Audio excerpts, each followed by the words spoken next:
Dave and Roe, Fate Unbound. They have what is it? I don't know what it is. It's like a 10 or 11-year-old trailer, and 5 years it was just sitting there, and in 5 years they've been living in it, whatever. So it's 5 years old, but it's 10 years old. Okay, 5 years occupied, and he was sitting in mothballs for 5 years. But anyway, so their stove unit just decides to take a face plant.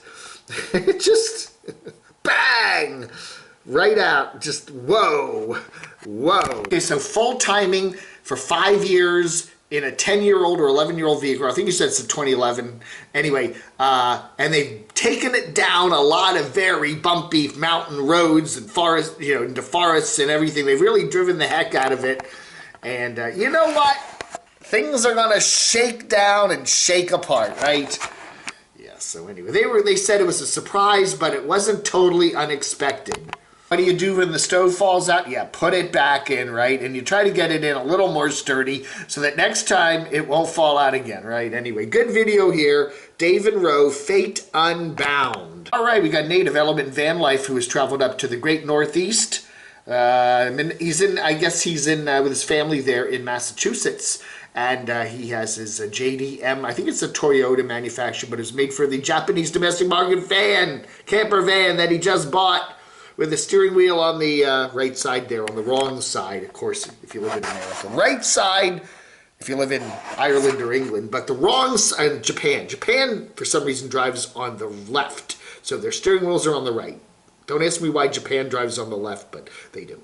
But even though the rest of Asia, Korea, China, they all drive on the right. Like they're supposed to drive with their steering wheel on the left. That's the way it's supposed to be, right? I don't know, man. I don't know. Anyway, so Nate is going to drive this vehicle down to Florida because that's where his girlfriend Shannon is. And then they're going to work on getting it all fixed up. He said there's quite a few issues in it, and the primary one right now is mold. There is leaking around a lot of the windows around there, so he's going to drive. I guess he'll keep his windows cracked or something. He's okay driving it, but on the way down, he's going to stop at motels or hotels or something. He's not going to be sleeping in it. He doesn't want to breathe that moldy air in from the back there until he gets a crack at ripping down, I guess, the inside panels and make sure, see what kind of mold growth there is. There's obviously got to be something there because it is leaking, yes. So that's probably not a bad idea. Driving and vibing, the best luxury fifth wheel RVs in 2020. Check it out. Mini Van Lee, how to stay fresh and clean as a full-time nomad. Solo female van life, no shower in 2 months. No shower in 2 months. Hey, we got some letters in the mail today. Oh, I got some mail today. Thank you there from Van City Adventures. VanCityAdventure.ca. Go to their website, VanCityAdventure.ca. They're from, where are they from? Surrey, British Columbia, with a whole bunch of cool stuff. I got a wonderful little card from them. Isn't that neat with their little pug on it? Isn't that sweet? I got a truck decal or a sticker here. We got Tasha the pug, another sticker. Aren't they nice? We got Caden, isn't that nice? And of course, Do Epic S.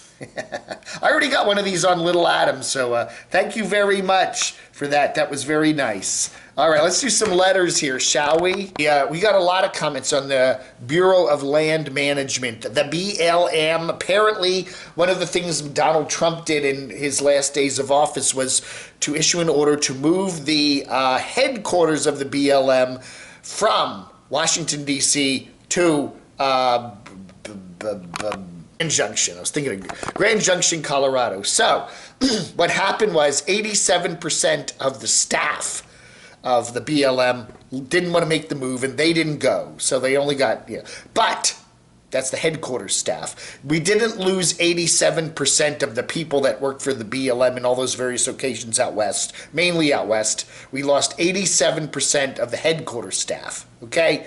Now, whether the new president, Mr. Biden, will move the headquarters back to Washington. Who knows? It doesn't, it is basically almost all of the BLM land is located out west. So there is some sense for making the headquarters out west, right? But at the same time, if you want career government people to be running the BLM, it might be better to keep the headquarters in Washington, or at least put it in a place out west where there's better, access to airports and transportation, like Denver or someplace like that. I don't know. That's just my guess. I'd say yes, move it out west, but keep it. Maybe put it in Denver or Phoenix or Las Vegas or somewhere where it's near a major airport and it's easier to get in and out of than Grand Junction, as beautiful as Grand Junction may be. Land Sydney down in Australia totally agrees with me. They should put the headquarters in Vegas or Tahoe or someplace like that. Just keep it out of California. Nomadic Dollar does say, though, even though Grand Junction does have an airport, it's not a total backwater dirt strip. They have 250,000 people flying in and out of there a year. But you probably got to fly from Grand Junction over to Denver and then fly somewhere else or somewhere. So yeah, it's a lot of connecting flights. But what the heck? Happy Camper, again, the Rangers will still be out there. This only affects the Washington, D.C. office. But you're right, if they're going to move it, they should move the headquarters to a major city. The BLM, Bureau of Land Management, keeps the forests from being clear-cut and fossil fuel industry from drilling wherever they want. Being located in D.C. makes it easier for them to coordinate with other agencies. Grand Junction is a no man's land. Tasmod says the obvious. Since the majority of the BLM land is out west, it would make sense to have the headquarters somewhere out west. Duh! Ollie and Paul say they don't just manage federal lands, they also manage public lands. Okay. So anyway. And Gail Hendrickton says they are on an LTVA outside of Yuma and they've seen more BLM Rangers this year than last. Rangers live in the West. Bureaucrats live in D.C. I'm not going to repeat this, but we are hearing a lot of rumors about Mike and Stephanie Vanlife Sheldon's travels. That's all I'm going to say. We're hearing a lot of rumors. So if Mike or Stephanie of Vanlife Sheldon's travels want to get in touch with me, camodave@gmx.com or via the hotline 571-419-0463. Please do, because I don't want to run any of these rumors without getting them confirmed. But we hear incoming rumors about Mike and Steph, Vanlife Sheldon's travels. Mike or Steph, if you're out there, give me an email or a text or call me on the hotline. The number's always in the description below, okay? And so we can talk, because I'm hearing a lot of rumors. That's all I'm going to say. Mark from Arizona says Hobo Tech the Snob rolled in later that night. I did show I was showing Sasnak last video where he was live streaming for an hour there at somewhere near Quartzsite with his group there, and Hobo Tech did drive in his white van, and Sasnak says Hobo Tech did not want to join the live stream.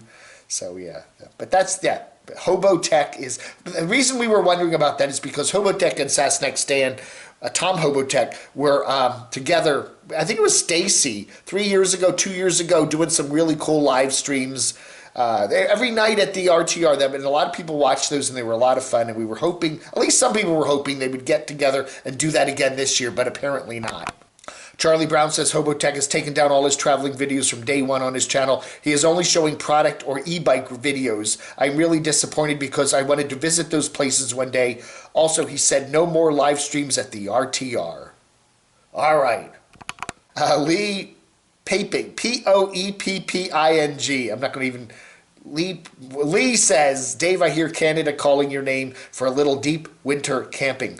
I did get my, before the pandemic hit, I did get my passport renewed, so I can theoretically go to Canada. Now, until they open up Canada for tourists, I guess legally they're not going to let me across the border, but I do have my passport. A Grandmaster Turtleneck says, how many times are you going to mention your birthday? Well, February's my birthday month, and March is Crotchy's birthday month. Yeah, Dave! So, we're going to have a giveaway. We're going to give away a big box of stuff. Really cool stuff. We're going to have a little contest coming up, so stay tuned to my live streams Saturday, 9:30 a.m. Eastern Time and 7 p.m. Eastern Time, and we'll tell you more about that. But it's going to be a lot of fun. And finally, Marie Dilly says, "What did I miss? Why don't you talk about NF anymore? Certain nomads have asked me not to cover them, and I, they get really mad when they cover them. Okay." And that was kind of shocking because he always enjoyed being covered on this channel for many years, but no more. So, I don't officially mention his name anymore, but we still kind of keep an eye on what he's doing. It's, again, a lot of nomads are doing, I think, more interesting things than what he's doing. But, but we still, there's that woman in Phoenix area who don't cover me anymore. There's a couple of them, but, we're still going to keep you informed about what happens, but we've got to do it on the down low, so to speak. Gene Jones, Interstate 40 starts in Wilmington, North Carolina, and goes all the way to Barstow. I've taken that route several times. Yeah, we were talking about all the snow they got on I-40 there in Arizona, up near Williams. And yeah, you can go from Williams, Arizona, where Aja Acres is, to Morganton, North Carolina. That is from there all the way to Camodave right there without a single traffic light. That's right. There are no traffic lights at all. Just head east. And yeah, Morganton, North Carolina, right on I-40. So just 5 minutes away. Yeah, it's cool. It's cool. It's cool. I will do one more. Let's Be Frank says, to be a nomad and prepare and cook food in your van, to go to the toilet in your van, to dress, to sponge bath, to shave, to sleep, and edit videos even on your own must be stressful to a certain degree. And when you consider hot weather or windy days or rainy days, then if you're sharing that small space with another person, all their stuff, throw in a dog or cat, especially a wet dog and cat. Ooh, that's gotta stink. My goodness, I'm surprised they can make a watchable video with good content. It must be so difficult for some. I guess you're making money out of it, but it's an incentive of sorts, yeah. You do wonder how people can live full-time in their, especially the confinement of a van with, and especially if you got a couple, maybe even throw in a kid or a dog or something, and all that fun stuff, yeah, that's got to be a lot of fun, and it just must get more fun as time goes on, right? All right, everybody. Thank you so much for watching. It is Letters and More for the 29th of January 2021. You all take care, and don't forget, every Saturday, including tomorrow, January 30th, we'll have our 2 live streams, 9:30 a.m. Eastern and 7 p.m. Eastern happy hour. Thanks for watching. Blog under.